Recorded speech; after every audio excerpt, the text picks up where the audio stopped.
growing confidence of financial institutions in Pakistan.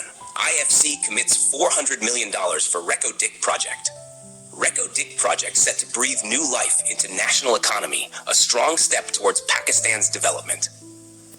International financial institutions continue to show trust in Pakistan, with substantial investments pouring into the Reko Diq project. The International Finance Corporation, IFC, has announced $400 million in financial assistance for the Reko Diq project.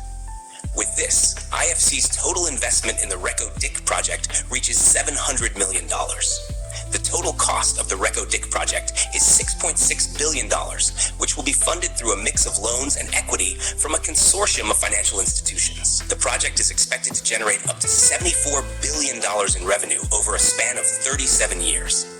Participation from other international financial entities is expected, including the US Exim Bank, Asian Development Bank, and institutions from Canada and Japan.